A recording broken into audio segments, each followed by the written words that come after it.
Абхазский молодежный театр впервые представил постановку последнего из ушедших за пределами родной республики. В Абхазии же спектакль показывался около 20 раз и каждый раз собирал аншлаги. После того, как поставили спектакль, хотели по всему Кавказу это показать.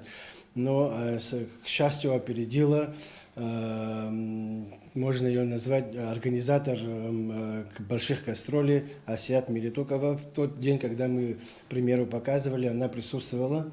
И понравился этот спектакль. Она нам предложила, чтобы мы по всему Кавказу показали. Естественно, конечно, мы согласились. Труппа, состоящая из 30 актеров и одного художника-декоратора, показала свое мастерство на сценах Нальчика и Черкесска.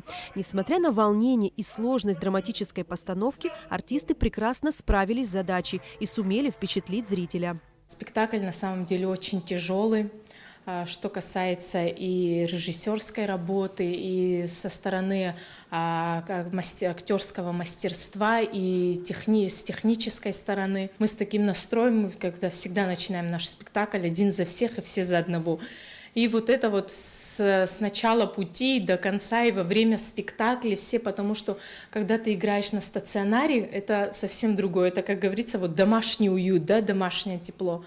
А это все-таки чужой город, чужая сцена. Трагическая история о судьбе убыхов, вынужденных покинуть свою родину во время Кавказской войны, не оставила равнодушным никого. Трехчасовая постановка не отпускала ни на минуту. Отдельные сцены захватывали полностью. А полный драматизма рассказы последнего из ушедших Заурхана Зулака уводили мысли в тяжелое прошлое абхазо-адыгского народа.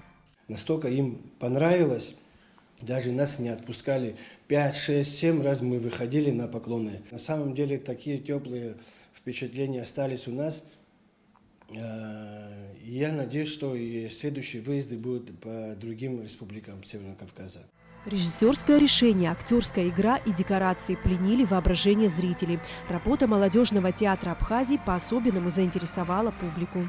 Их очень интересовала наша культура, как мы здесь живем, какие спектакли еще у нас ставятся, когда мы будем еще проезжать. После спектакля многие подходили с различными вопросами, кто поставил спектакль, можно ли этот спектакль поставить у нас. Но это опять-таки не актеров, а от зрителей, которые там находились, спрашивали. Другие люди, которые приходили, разные нации, их интересовало, это очень их затронуло, спрашивали, где можно книгу купить, это прочитать. В планах молодежного театра показать постановку в других городах Северного Кавказа и в местах проживания представителей абхазо-адыгской диаспоры в Турции.